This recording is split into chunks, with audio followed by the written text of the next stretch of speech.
I like to, we've talked about this. I like to do hard things and maybe to a fault, with work. I like to do the hard things and sometimes I'm only doing hard things. I hope that some of them look easy and I hope I do them really well, but that doesn't mean that they're not hard. Mm-hmm. Right. And so I think it's being able to practice that in different areas helps me apply it in all areas. Hello, friends, and welcome to Life Intended. I'm your host, Kelly Berry. Life Intended is a podcast that explores what it means to be true to yourself and live an authentic and purposeful life. Each episode explores my guest's version of personal growth, self-discovery, and the pursuit of becoming the best version of themselves. Today's guest is someone I've probably learned more about how to live an authentic and purposeful life than I have from anyone else. Yes, I'm talking about my husband, Nick Berry. This episode is going to be a good one. I'm excited. Nick's an entrepreneur, CEO, and author. He's also a mentor and coach to other entrepreneurs and business owners who are looking for a trusted and proven advisor. And he is currently preparing for the release of his upcoming podcast series, The Business Owner's Journey. You can find the extended version of his story at nickberry.info, but here's the gist. Nick has 2 decades of experience as a business owner, and a great deal of that experience has been working with business owners and equipping them with the skills to handle the challenges and uncertainty they face along their path. He's got experience with a variety of businesses and business partners, hundreds of employees. He's had several successful exits and a few that never took off. He is Recurring Revenue's #1 fan, and his companies have been recognized for growth, culture, and client satisfaction. And it's all been 100% bootstrapped. If you're a business owner and your goal is to level up, he's somebody that you want in your corner. And as someone who's had a front row seat to that journey, I can say it's as impressive as it sounds. And I'm talking to Nick today because he is by far the most unique and thoughtful thinker I know, and how he goes about developing himself as a leader is something I would just love to share with you all. So welcome, Nick, to the podcast. Thank you. You're welcome. That was an exciting introduction. It was. I know. I appreciate it. Well, I can't wait for us to dive in. This feels like it's going to be kind of like a conversation that you and I have all the time, except recorded, and we're putting it out into the world. So that'll be fun. Yeah, it will be. Yeah. So I guess, I just said a lot of things about you, but if you could go just tell us a little bit more about like your journey, how you started, and what that has looked like to get you where you are today. Okay. So I spent the first 17 years of my life. I grew up on a dairy farm in Kentucky. I went to a small college in Kentucky. I made it through all of that, academically at least. It was barely got through. Got out of school in 2001. Got a job. I was a personal trainer for, I think, maybe 6 months, which I always say this kind of as a joke, but it's not a joke. 6 months and 5 months of that, it was 5 months too long. And I was not very good at my job. And I was really not cut out to be an employee. So that's where everything took this turn. So I knew I was going to have to find a way to, go into business on my own, figure something out. I hadn't really thought about it. Definitely hadn't planned it very well or at all up till that point. But that's when I kind of got into, hey, I'm gonna make my own path here. So the first few businesses that I had, the Smoothie Bar Pro Shops, they kind of floundered around. By the time that I got into the personal training and gym businesses, we figured out a few of the levers to pull to start to make some money, and started to share some of those practices with other people who did similar things to what we were trying to build similar businesses. Got some notoriety for that. All of a sudden, people are coming and saying, "Hey, I'll pay you to teach me how to do that." So then I'm a consultant, and things kind of took off from there. And then it was starting to create information product based businesses with consulting clients. Kind of built out this portfolio of businesses, grew that up to, I think the most that we ever had at one time was 11 operating businesses I think our staff, we got up to maybe 45 people. And at that time, we started to get more recognition, made the Inc. 5000 several years.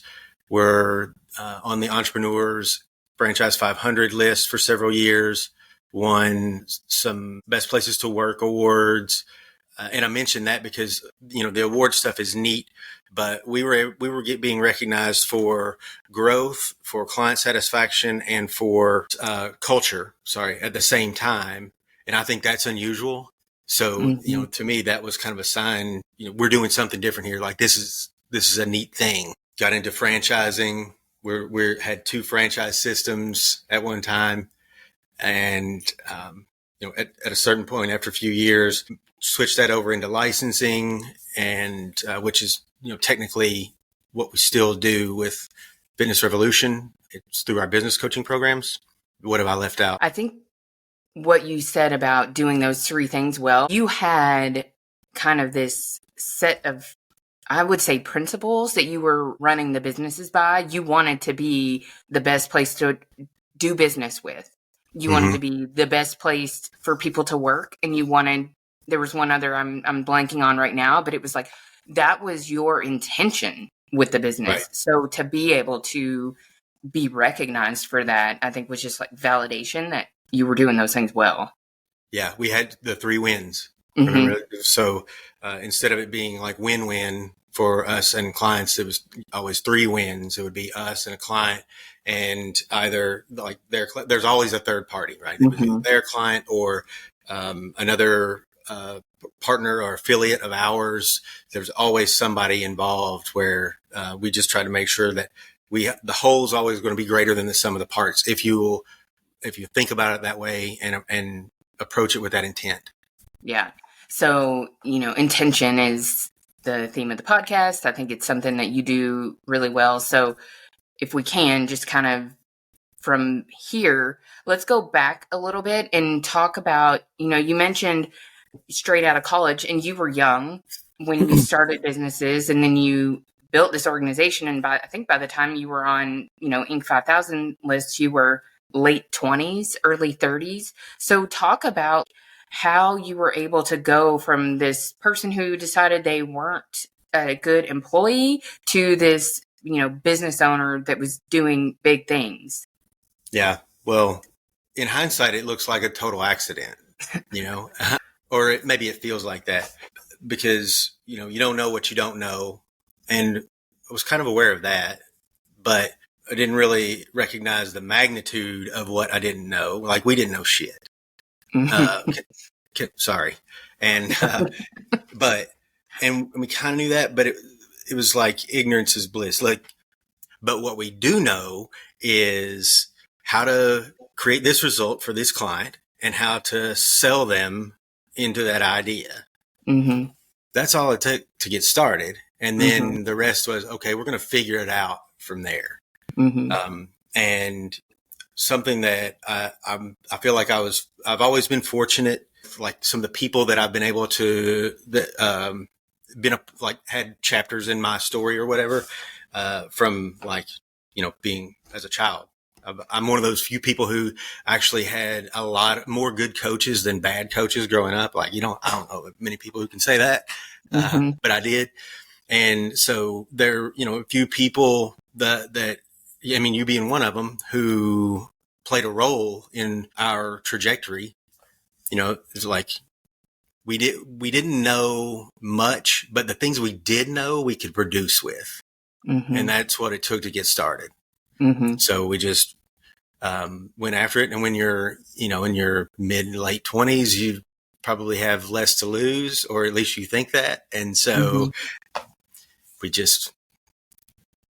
we'd find problems that we could solve, and we'd solve them for people, and we'd charge them money for it. And then as that started to pick up momentum, it's like, okay, well, now, we need more people on our team. So how do you do that? So we'd have to go and learn, how do I actually hire somebody? How do I handle payroll? How do the grown-ups do this when they're trying to build a business? So things like that, you can figure out We figured them out as we went. Yeah. So, two things there I'd like to dig into a little bit more. You've always just really had this, I will say, value or something in you that finds being a part of a team really, really important, to the degree that you've invested a lot of what you've done over the years has been geared towards building a team and getting that team to produce results. So where does that come from? And why do you think that's so important? Well, so why I think it's important is there's the saying, if you want to go, what is it? If you want to go fast, go alone. If you want to go far, go together. And I like, there are a lot of like cliche and things that you can say, but like, I truly believe you can just do a lot more if you've got more of the right kind of minds together. Mm-hmm. So I know whenever I've been at my best, it's been because I was surrounded by the right minds, the right people. Mm-hmm. Yeah, it just works for me, and I think that it can would work that way for just about anybody if they truly believed that and committed themselves to making it that way. Why I'm that way, I don't know for sure, but the majority of my life growing up, I was in is basically two environments where it was pretty important that you were able to work together with people. And the more you're able to make the whole greater than the sum of the parts, the higher the likelihood of success, whatever that looked like. Growing up on the farm and playing sports, baseball. And so I can look back and I can come up with a lot of, all day with farming and playing baseball. Like, it's just full of examples of why teamwork is important. I don't know if I was aware of those things at the time, and I don't know if that's why these things continue to be so important to me, but it has been ingrained in me. So, I'm sure that has had something to do with it. Mm-hmm. Yeah. I don't remember anybody ever setting me down when I was young and saying hey, we're going to all work together. And if you'll do that for the rest of your life, you'll get further with people. Mm-hmm. And as an adult, I've had a lot more evidence where it did not go that way than I did growing up. Mm-hmm. Right. So yeah, I don't really know. I don't know why it's so deeply ingrained, but it is. And I like it. I believe in it. Mm-hmm. Yeah. So I guess to add a little bit to the story, and so everybody listening knows, Nick and I have been married. We just celebrated our 17th wedding anniversary.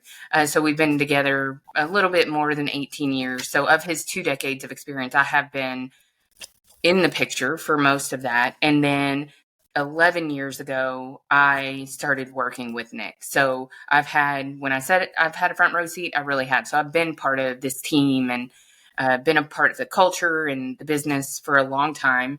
And one thing I want to talk about next is the leader that Nick is, because I think in order to have a good team, you have to have a good leader. You have to have a good coach. You have to have somebody who can put all the right pieces in place. And they're also looking forward to see what's coming. And I've really never been around anybody who I think can do that like Nick can do it. So Nick, I would like for you to talk a little bit about how you have approached your development as a leader. And I know that's a very broad question. So I guess just talk about what being a leader means to you. And then we can talk through some of the ways that you go about developing and being someone who sees leadership as this ongoing thing that you're always developing. Okay. Well, now at this point in my life, I think I look at leadership as, it's my role in the room, whatever that might look like.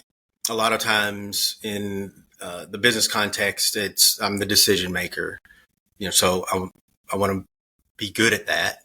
That's a hard, I don't think you just wake up, fall out of bed and accidentally be a good decision maker as a business owner. I think it's a thing that needs to be worked on. And, when you think about that, if you haven't been taught that or mentored or coached on it, then it's a unique angle to look at it from.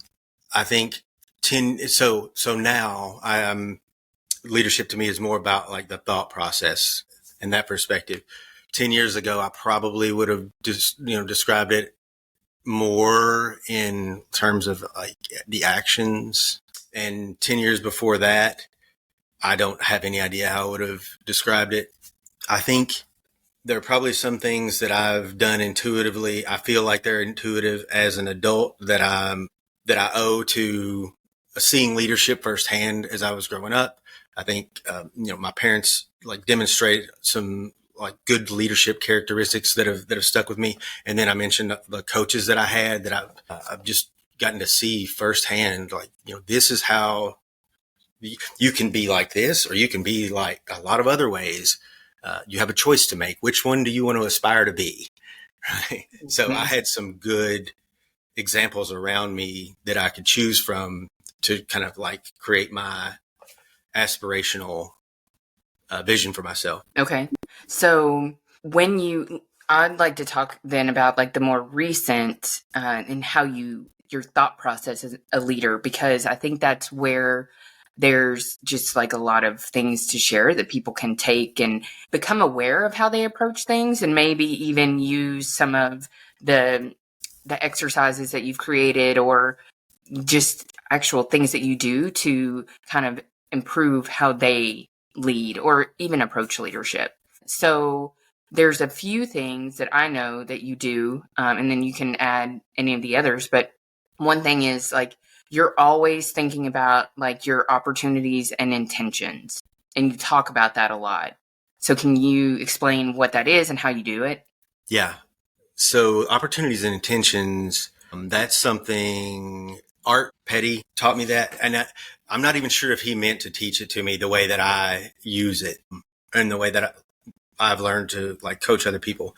But so opportunities and intentions is like as a leader. So, and primarily I usually am talking to people in the context of like they're running a business. And so like, well, what kind of leader do you want to be?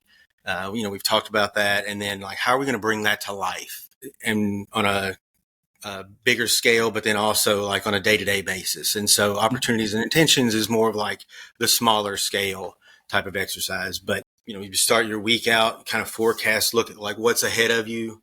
And it doesn't have to be a week, but that's an easy place to start. And like, what opportunities are you going to have in this short period of time to demonstrate or behave as a leader that you want to be? And how are you going to like, what are your intentions in that period or in that opportunity? So you can start to prepare yourself for it. So you can think about it in advance. And because I think there's a lot of power in being aware of like, well, this is how I want to be. Mm-hmm. And so with opportunities and intentions, let's say that maybe you have a staff meeting coming up this week. You have a one-on-one with a staff member who maybe has been like struggling with a challenge, or you've been struggling with them. Maybe you have a client or a prospect meeting, but it could be anything. It could be a presentation. It could be just networking. It really doesn't matter what it is. The point is you identify like, well, what am I seeing as an opportunity here? And how do I want to show up as a leader? And start to prepare yourself for that. So if I'm thinking about doing a presentation at one of our conferences, then I know I need to think about being a certain way. That's pretty different from if I know I'm going to have a conversation with a staff member who has really been struggling, or I've been struggling with them. Mm-hmm. So I've got to get mentally prepared for either of those scenarios. And it doesn't take near as much work when you're in the moment if you've thought about it in advance. Mm-hmm. It doesn't mean you're going to be perfect. It just means you're able to go into that and be intentional. I didn't feel this way before I started using this tool, but now if I don't use the tool, I can tend to feel aimless or like accidental, like I'm just rolling the dice. Mm-hmm. Right. And so it's kind of empowered me to be able to like manage myself better and Mm-hmm. prepare for those situations. And I think I probably handle situations pretty good most of the time, even if I'm not prepared. But this has let me grow from one situation to the next much faster than I ever would have before. Yeah. So how do you think when you coach a business owner on this, what parts of this do you think that they struggle with the most? Probably the hardest part for them at first is seeing this as their job. Mm-hmm. Most of the time, particularly in smaller businesses, production work is the job. When we've talked a lot, you and I, about them feeling like they can't do their job because they have to manage people, when managing people really is the job. Mm-hmm. So it's getting a business owner bought into the idea that, like, being a leader is your job. And the way that you think about leading is one of the most important elements of that. It's like, if they're kind of predisposed to it, it's not that hard to get them to their attention to it. But if it doesn't click pretty quick, it's very hard, Mm-hmm. Yeah. very hard. It's like Yeah. they weren't. It's a foreign concept. I know. I'll just like speak to this personally because I know I've struggled with this, and you and I have had conversations about this.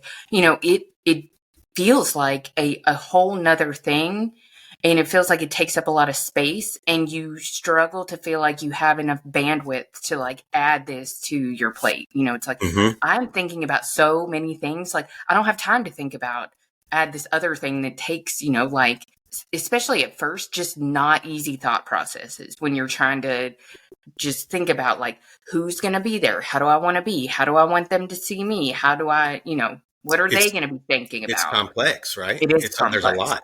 Mm-hmm. Yeah. And so, I know for me that I always struggled with just feeling like I don't have enough time and bandwidth and space. Not only am I thinking about like all the bazillion things we have going on at work, but when I'm not thinking about those, I'm trying to think about all the bazillion things I have going on at home and all that stuff. But the thing that I have learned over the years, when you do this and when you're consistent and as you develop and get better at it, like it frees up more space because you have less of the other stuff that just fills your mind and your thoughts, that are just so much more reactionary. Right. And Yeah. you get faster with it. It takes less energy to come up with, to set your intentions. It's habitual. Mm-hmm. And I think, you know, so it's hard at first. It's a challenging thing to get your head around because of the complexity, but with good coaching, like, that should make it Mm-hmm. much easier. And, so you laid out, I think, like, a pretty good thought process there. It's like, okay, I've got to think about who is in this scenario. What's the impression that I'm trying to make? How am I going to go about doing that? And that can seem like a lot of things. But really, if we go all the way through that thought process, at the end of it, we're not really trying to script out something, right? We're Mm-hmm. really trying to get you to where you can say, okay, Kelly, you're just going to go in there more relaxed, make sure you're present, communicate well. Mm-hmm. Like, the most important thing for this person is they want to be heard. Make sure that you go in there and you're listening. Mm-hmm. And that's not all that complex, right? You know how to do Right. that. It's just the process that we walk through to get there, to make sure that you are intentional in the right way. It takes a little bit of learning, but it's like anything. You can overthink it if you choose to, but if you can Mm-hmm. kind of like drop the rigor and think, we don't have to script out every movement, every breath. We're just trying to go in there with a strategy, and it can be Mm-hmm. a pretty simple strategy. Mm-hmm. Yeah. Yeah. It can. For all us that are overthinkers, sometimes it just takes a lot of reps to get there. But at the end of the day, I use this all the time now. And, I think about, I have a networking coffee. How do I want to be? How do I want to be seen? And it's just so much more like natural. Like, how do I want people to feel when they come? How do I want people to reflect upon their experience? What do I want this thing to be? And then, I'm like, I can think through it on the drive there, and I get there and easy. And it But probably, and you don't even, it doesn't cross your mind in that way during the mm-hmm, event, right? It's like mm-hmm, you've gone into the mode now. You know how to be yep, that way. yep, And I think that's just a really powerful. So we talked about it in this like smaller term, like lower altitude context, but that's a really powerful thing for your development overall. Like I think, mm-hmm, you need to be thinking about how you want to be in the future. Like what's the you in the future going to say? Would they say to the you right now? mm-hmm, Are they going to be happy with you about something? Or are they going to thank you for something? Like that's one of the filters that I think is really good to run things through when you're making decisions or just planning out your direction. What am I trying to become? How do I want to be? mm-hmm. Yeah. So this seems like a good place to transition and talk about something else that like you introduced me to in like a deeper way than I was aware of it before, but like the concept of agency and how important that is to you and how important that I mean really is as people who have big goals and big dreams and want to do big things. So talk about like your perspective on agency and how that applies to your life and the lives of business owners. Yeah. So a sense of agency is, somebody's belief that they have control over their circumstances, that you can take action and it will, and affect the situation, or yeah, you're not just here for things to happen to you. And so what's really made this such a focal point in the me working on myself, but also talking to other leaders about growth is the amount of energy that can be drained from you if you're depending on people with a low sense of agency. Or maybe a better way to say it even is like if you're not calibrated well with the other people who you're involved with. Maybe if you're a dictator, you may be just fine with a room full of low agency people, but like that doesn't make a team for me, right? Mm-hmm. So if I have a team of people who are essentially victims of circumstance, like that's not a very good team for me. Mm-hmm. It's draining. And so it goes really hand in hand with the growth mindset. It's like that. I know it's important for me to create a support system around myself, like the right kind of support system to elevate and help me reach potential rather than like tugging downward. And accountability and like having a growth mindset and a sense of agency, like those are the ingredients that like create that type of environment for me, because I do believe that you have control over your situation. I believe you're responsible for your situation. I was taught when I was really young, like you don't have to sit there and wait for somebody to come and make it different for you. If you don't like something, go to work changing it. And I did not always like to hear that. And probably still there are times where I don't really want to be told that, but I think it's good for me to have to look in the mirror and like, that's kind of my being accountable, right? Like I'm the one who's responsible. Even if it's not my fault, it's my problem. So I've got to, if I don't like it, I've got to make it different. Yeah. I think, when I've been talking about this podcast and the reason I want to do it, this concept right here is something that is the driver for it. I think it's so important for people to like stop and recognize, like, are they sitting around being a victim to their circumstances, or are they like trying to figure out how to change their situation? And I think until you stop and reflect on that, you may not even realize which of those camps that you're in. You may have come from a family or circumstances where, like everything just happens to you. Like you always have bad luck, you just one thing after another. Or you could have come from a family who just teaches you that, kind of like what you're saying, like you don't like it, you're totally in control of making your situation different. And until you stop, think about, and realize like what that means to you to have that personal agency or to have that empowerment, you kind of can feel really stuck, or just really like you're just unable to get out of your situation, or unable to really live a different life than maybe the one that you're currently living. And, the reality is that's just not true. Yeah. And if you think about, so when we talk about this, like your control of a situation versus being a victim, I don't look at this is not like a Tony Robbins, like you can do it kind of thing. I think, what are the 3 R's of high agency? It's like the characteristics of someone who's high agency. It's resilience and resourcefulness, and is it reliability? Something like that. Yeah, I don't think about that. Those are characteristics of people you just like. They're just good to be around.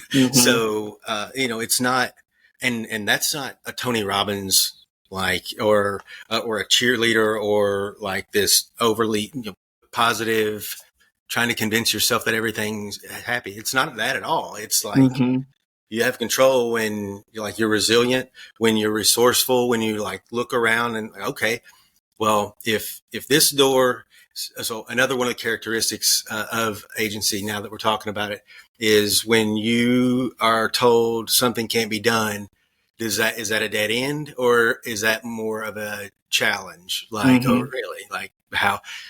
Well, then what can I do? Yeah, I love that. And I love, I know you've written a blog post on it that's really good too. And it has, the image, I think, is really powerful that you used with it. And I think it's probably a popular image that people have seen, but it's somebody stuck on a desert island, and there's a palm tree. And in one of the images, the person uses the parts that are on the beach or whatever to spell out help. And the other one, he uses all those same parts to like build a boat so he can save himself. And I think that that's just such a good illustration of what it means to be low agency and waiting on somebody to come and save you, versus high agency and realizing that you're the one that's going to do it. So, yeah. And I think it says a lot about you and how you've gotten to where you are, because I think, you've always, even before you connected all the dots, just always been really high agency and have never responded well to like the victim mentality that some people can have, or, come across, like a lot of excuse making. And, it's just really shaped when you're talking about this team, like who you want and have put around you to make sure that, you and the organization are making things happen. Yeah. I definitely, I have to work on how I respond to being around those things. And there have been times where I've not put much effort into that, but it's not for me. I have a hard time being very tolerant, just like being around it. Some of that's probably just me trying to protect something that I think is a strength of mine. I think the way that I treat my own accountability is a big part of who I am, and what helps me keep growing into the version of myself that I want to be. And I want to protect that. I don't want to lose that edge. I don't want to start to be okay with not being accountable. And I also, I think I'm pretty disciplined. I think there's a difference in my mind in being, you can hold yourself accountable and still be compassionate, right? I think. And I think that gets blurred a lot. I think I can say things to myself that I'm just fine. If I came up short on something, I mean, I'm not happy about it, but I see it as, okay, that one's in the books. Now I've got to figure out how to do better with the next one. I don't need it sugar coated. And I don't think that makes it mean where I'm not being compassionate enough to myself. Right. But I think that there are a lot of people who have a hard time with just the delivery of those messages, either internally by themselves or from, an outside party. And yeah, I don't relate very well.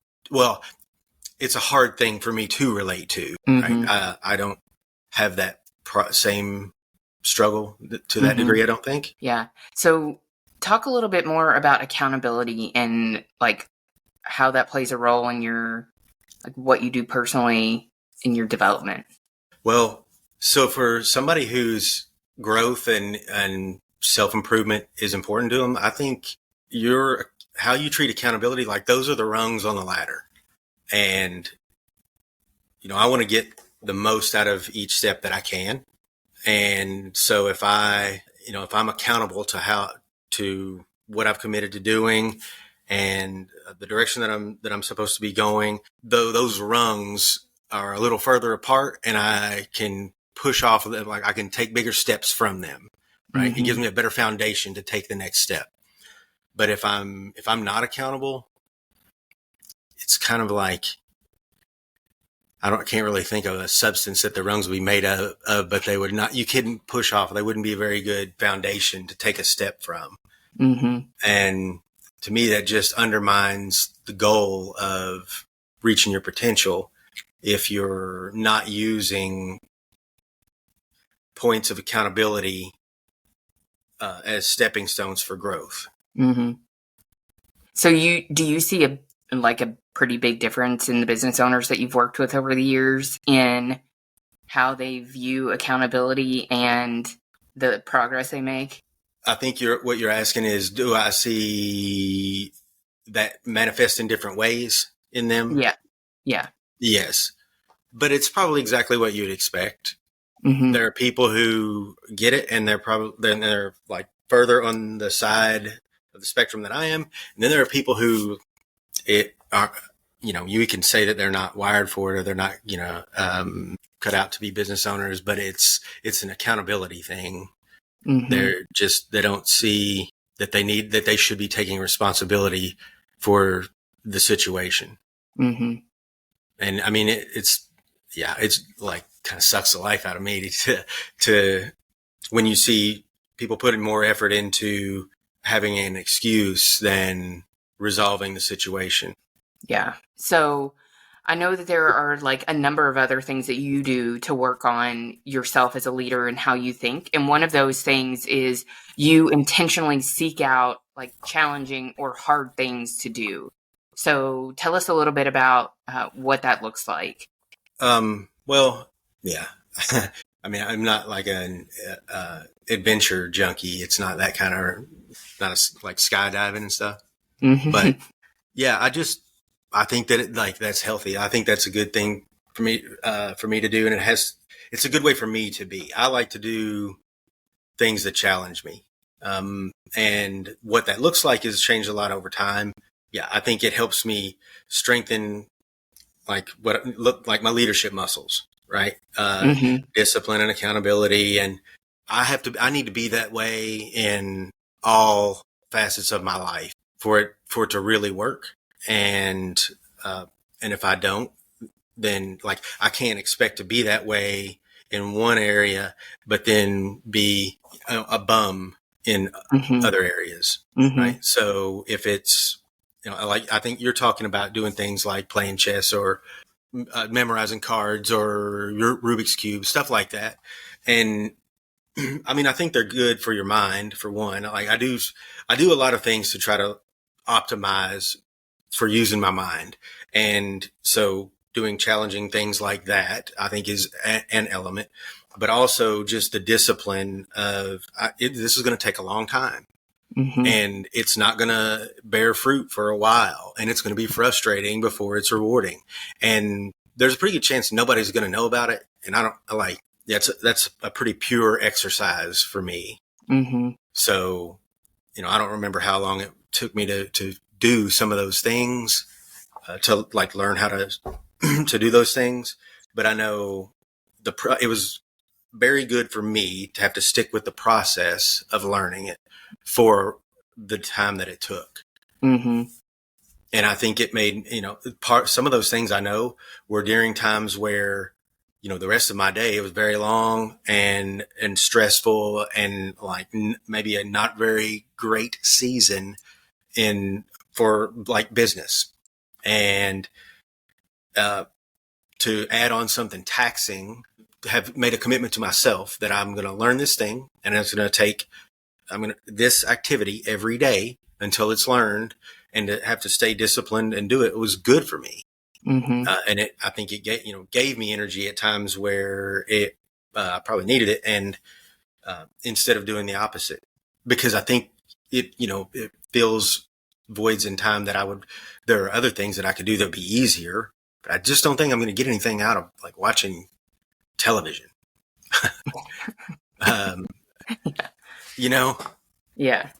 so Yeah. yeah, those things. I mean, I like to, we've talked about this. I like to do hard things, and maybe to a fault. With work, like I like to do the hard things, and I'm only doing hard things, and they may look, and I hope that some of them look easy, and I hope I uh, do them really well, but that doesn't mean that they're not hard, Mm-hmm. right?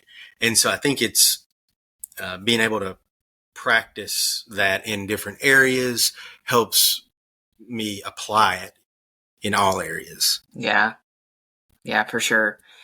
So I'm going to talk a little bit more about like what I've seen from my perspective when I've watched you do these things and kind of what some of these things look like and the, I guess, impact that they've had on me.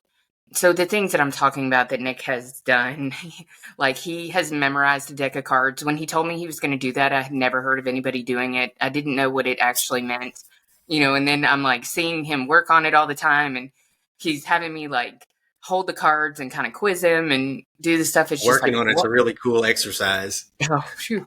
Yeah. Not making a lot of friends sitting there memorizing a deck of cards, but Nope. I watched him do it. He decided when he was going to read 100 books.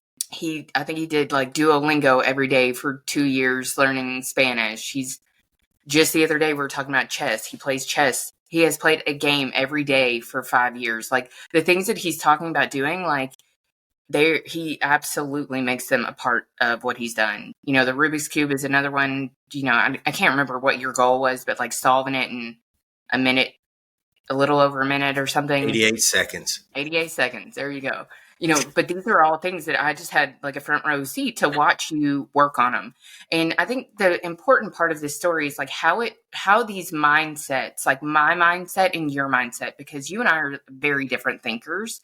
And we have a very different approach to a lot of things. And in a lot of ways, that's been very good for us. And in a lot of ways, it's been extremely challenging for us. But one of the things, like to watch somebody do this, it helped me see that like when somebody is good at something, it does not mean that it is easy for them. And I mentioned a few podcasts ago, that I had this big shift when I realized that I had a fixed mindset and, started working on having more of a growth mindset. I just thought like if something didn't come easy for you, it just must not be something that you're good at or something that you're really meant to be doing. Like I just always thought, well, if they're really good at that, it must just be really easy for them. And so I just had this giant disconnect. And, now looking back, it seems almost like laughable because, I was an athlete growing up and I've done a lot of things where I've had to put a lot of effort in to get a certain result. But for some reason, like I still just had this belief that easy meant you were good at it and hard just meant like it wasn't made for you. And so having this like front row seat and seeing you do these things has just shown me that like you can go through and like work on something that is really hard till it gets to the point that it looks really easy. But the work that's been done is like something that you just carry forward with you into everything else that you do. It develops that, to your point, like the discipline, the perseverance, all The of these things. resiliency. Yes. Yes. And I think that this is just like a really, really good lesson or something like a good takeaway I would like for listeners to get. Like, just stop and think about like, are you doing hard things? Are you putting yourself in situations where you're challenging yourself or are you choosing the easy way? And it goes back to that, like being comfortable or being uncomfortable, but you're just not going to grow or change or improve if you're always doing the easy thing. Yeah, that's right. And that's like doing things like, working these puzzles or games or whatever. it was even doing them at the end of the day or, whatever point during the day, on the hardest days, right? Like, Mm-hmm. but sticking to it was my way of like strengthening my resolve Mm-hmm. and resiliency. Because I was going to need it somewhere at some point in my life. I'm going to need it to be that way. And that's Mm-hmm. why, like, you've seen it's old. It's the Will Smith down a treadmill Yeah. video. Yeah. Like, I think I'm cut out for that. Like, Mm-hmm. I can be here for the long haul on something, Mm-hmm. because I've worked on making a commitment like that and holding myself accountable to it. Like, I don't plan on it being on a treadmill though, but Yeah. you know that. Yep. But yeah, like when I'm committed, I'm in. Yeah. And we talk about that, and just the teamwork of our marriage. Sometimes I'm made for this. And I think what you're saying is like, this is what I've been training for. This is the type of Mm-hmm. situation, you've said it a lot. Like, I'm the person you want on your team when shit hits the fan. I'm the one who can stop and figure things out. And, it's not because that is just easy for you. It's because that's who you have worked to become. Mm-hmm. Yeah. Yeah. And I've thought about it like that for as long as I can remember. Like, I was probably young enough that it may have been weird for somebody to be thinking about, like, I'm not exactly sure how I'm going to be in all facets of my life, but I want the people around me to know that when the shit hits the fan, they know where I'm at and they know what they'll get. Yeah. I've always taken that approach. And at other times I may be a little much, or I still have some edges that need to be like polished, but, but that's just kind of like a testimony to the kind of a vision for yourself and thinking about how you want to be. And then over time, being able to shape yourself into that. Mm-hmm. Yeah. I love that. I think it's just so important. And, really, if you don't have anybody in your life showing you that or demonstrating it, and, it just takes a long time to kind of figure it out on your own, for most people anyway. Mm-hmm. Yeah. And I mean, I don't want to make it sound like the work, we use the puzzles as an example because they're just, I guess, funny things. But like doing the leadership exercises, the stakeholder awareness, the opportunities and intentions, and, recognizing like there's a set of leadership muscles, like, frameworks that we use to help shape the way that I'm going to think about things. And I practice doing that when I don't have to. That way it's easier for me when I do have to. Mm-hmm. Yeah, definitely. I've had a lot of conversations with people about like that type of situation. You want to be working on these things and practicing these things or exploring these things when you're not under pressure and when like it's not a do or die situation. Some situations are do or die. You want to be able to call on the work that you've done in those situations rather than that be the period of time that you're trying to figure those things out. Yeah. So you can trust the training. Trust the training. Exactly. Yeah. There's so many more things I want to talk to you about, but we are coming up on time.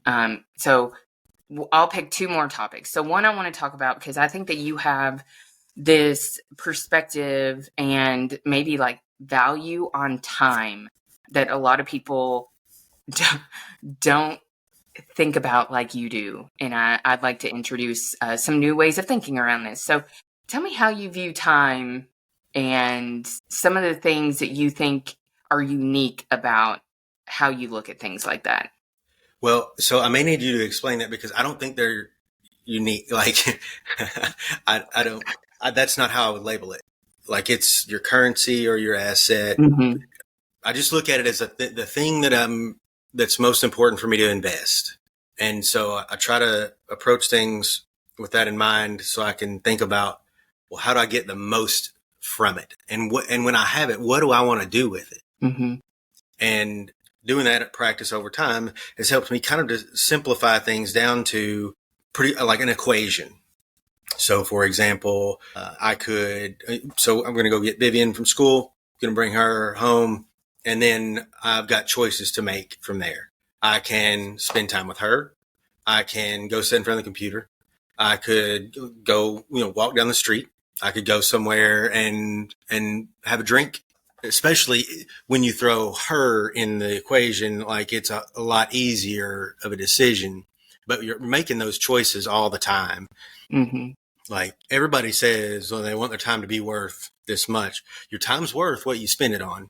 So if you want to, if you're going to spend it on things that can be done for $10 an hour or, $5 a task or whatever it is, like you're making your time worth that. And like, I don't know, I couldn't put a price on the time like that I have with Vivian, like it, but that's where I want to invest more time when I get it. So if I know like where else I can either buy time by paying somebody to do something or eliminate the need for something that would occupy my time, then I can turn around and I can give that to her, regardless of how much, I would value it at.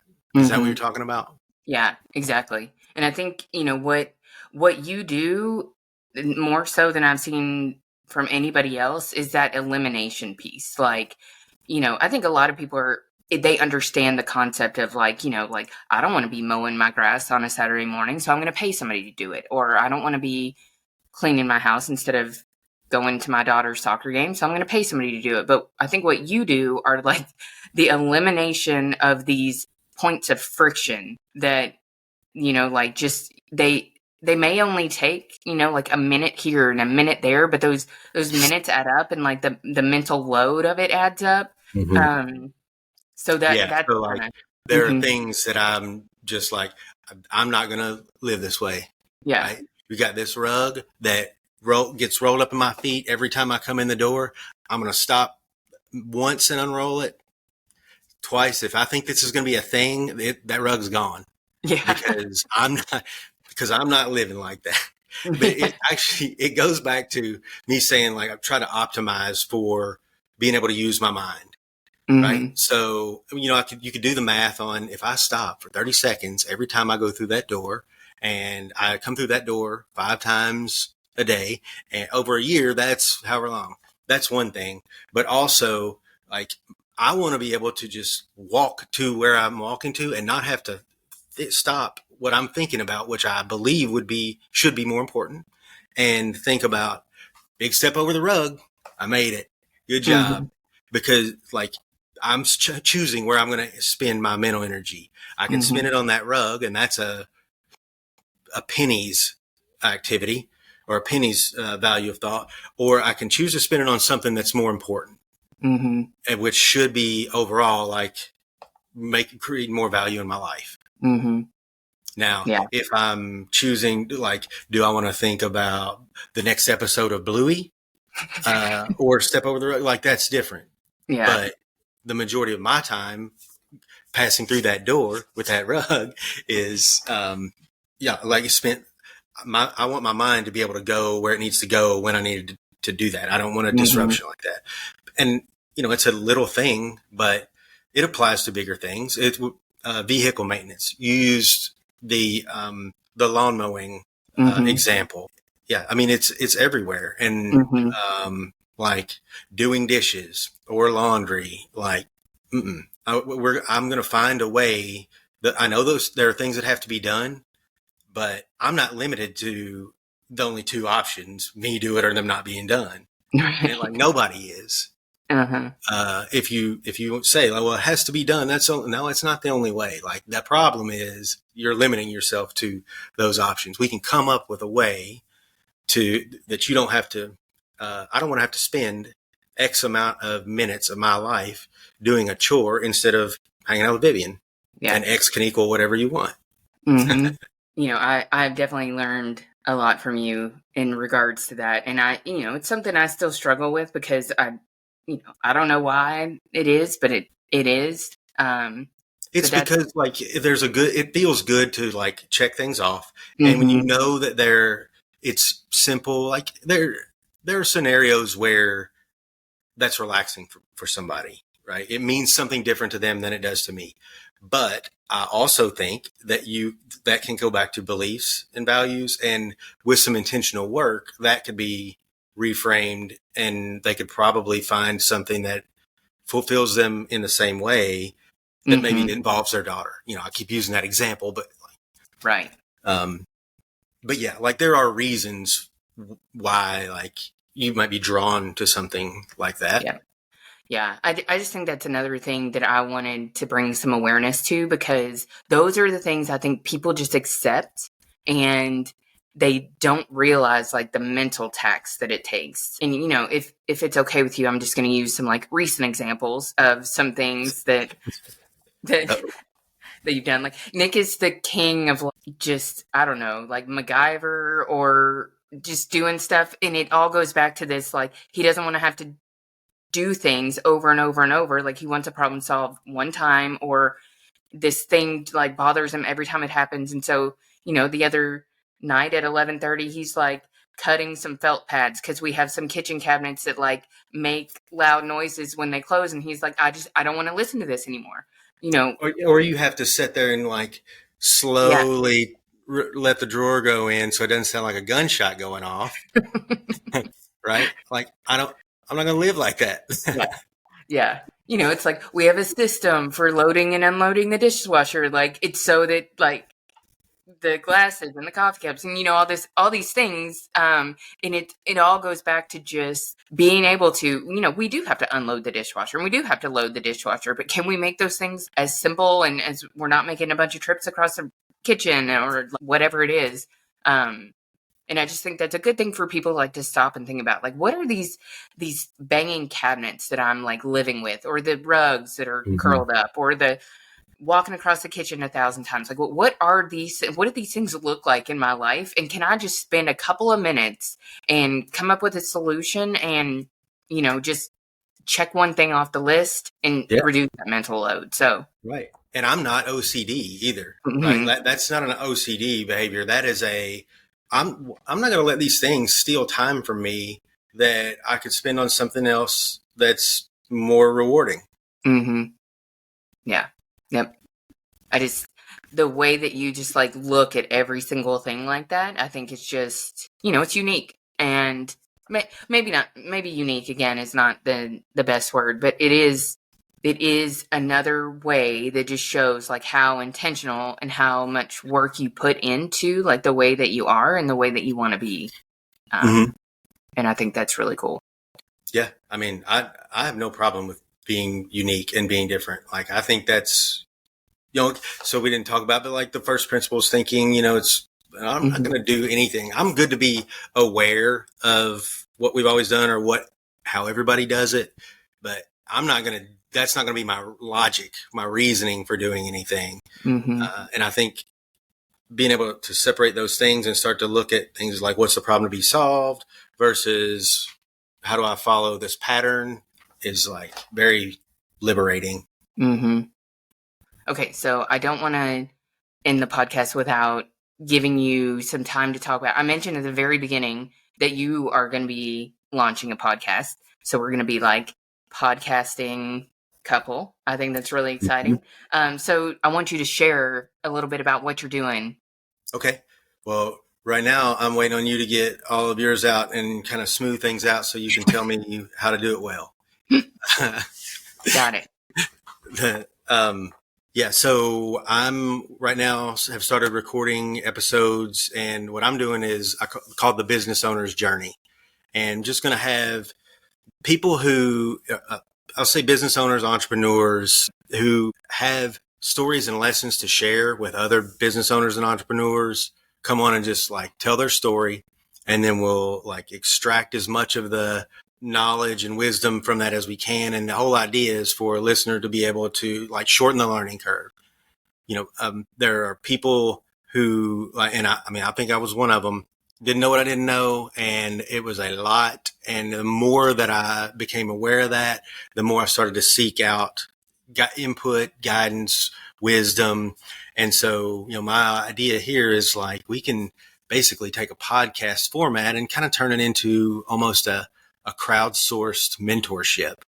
Like we can just like take all of these experiences from these people who have done something and they're willing to share and like throw it into a capsule and give it to people and make it available. And I know that's something that like there are options like that out there. I don't know if they framed it quite the way that I'm talking about, but you can go and listen to people tell their stories, and you can extract learning lessons from it and best practices and whatnot.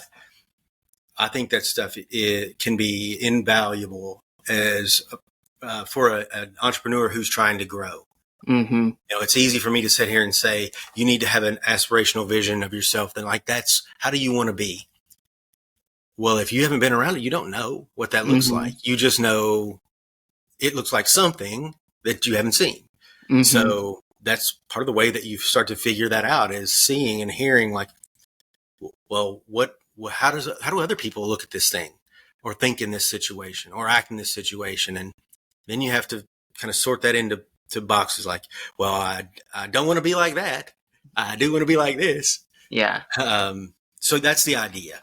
Yeah. And I'm going to having people from all different types of businesses, all different stages in their journey, all different lessons and perspectives.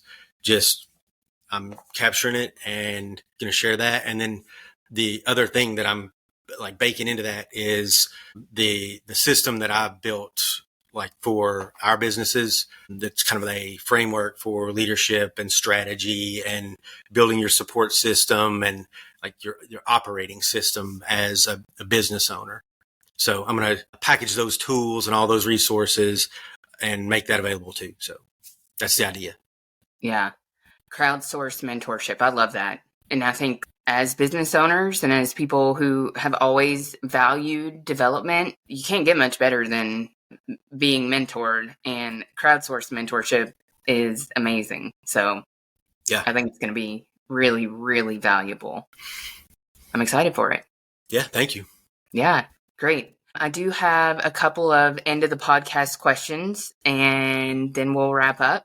What I have been asking everybody, all the guests, are what is something personal or professional that you would like to accomplish this year? Start a podcast. I'll take that. And how do you recharge? I sit on the couch to drink milk and watch Bluey every day. So conversations with people who we have some things in common. So it's not necessarily topics, but maybe perspectives or mindset. They're those people that you can get into conversations with that give you energy. That's been a big thing for me lately. I've had more conversations with other business owners who share some of the perspective that I have lately than I probably had in the previous, I don't know how many years. And it's been great. And so that's a big thing too. Nice. Yeah. For those of you that don't know, our daughter every night says all in one sentence, sit on the couch, drink milk, watch Bluey over and over. That's what she wants to do before bed. So yeah. Great. Well, Nick, thank you so much. I know that there was just a ton in there that I think people will find some really valuable takeaways. And again, just my goal is for people just to stop, evaluate what they're doing, take what they can from what you said, and maybe not take what they don't need right now, but however they choose to use it, choose to help them live, more intentionally with more purpose and achieve the life that they want to live.